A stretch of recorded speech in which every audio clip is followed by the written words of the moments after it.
നമസ്കാരം. ഇന്ന് ഞാൻ വന്നിട്ടുള്ളത് ഒരു മാമ്പഴ പുളിശ്ശേരി ആയിട്ടാണ്.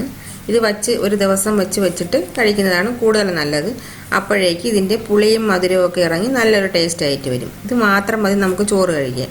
അപ്പോൾ നമുക്കിത് എങ്ങനെയാണ് ഉണ്ടാക്കുന്നതെന്ന് നോക്കാം. ഇതിനായിട്ട് ഞാനൊരു പഴുത്ത മാങ്ങയാണ് എടുത്തിട്ടുള്ളത്. ഇതിൽ 1-2 പച്ചമുളകും കൂടെ ചേർത്തൊന്ന് വേവിക്കാം. നല്ല പുളിയുള്ള നാട്ടുമാങ്ങയാണ് കൂടുതൽ നല്ലത്. ഇതിൽ കുറച്ച് മഞ്ഞൾപ്പൊടി ഉപ്പും ചേർത്തൊന്ന് വേവിച്ചെടുക്കാം. അടച്ചു കൊടുക്കാം.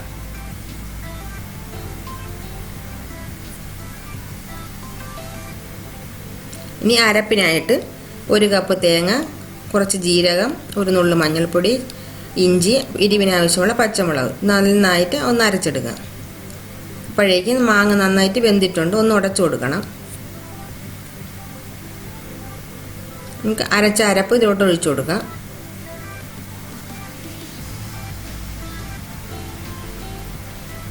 തീ ഒന്ന് സിമ്മായിട്ട് ഒന്ന് അടച്ചു വെച്ചിരിക്കുക.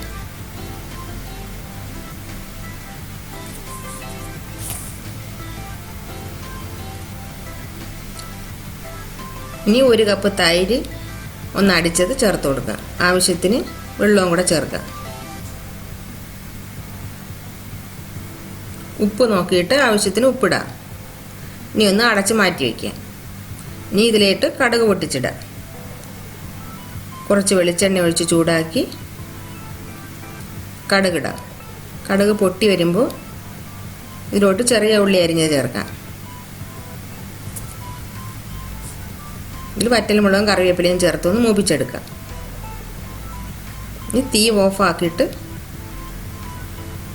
കളറിന് വേണ്ടി കുറച്ച് മഞ്ഞൾപ്പൊടിയും ഉലുവപ്പൊടിയും ചേർക്കാം. ഈ ചൂടി കിടന്നതൊന്ന് മൂത്തിട്ടുണ്ടാവും. ഇനി നമുക്ക് ഈ കറിയിലോട്ട് ഒഴിച്ചു കൊടുക്കാം.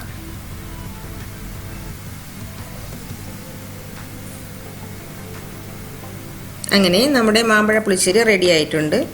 ഇത് നല്ല ടേസ്റ്റും മണവുമുള്ള ഒരു പുളിശ്ശേരിയാണ്.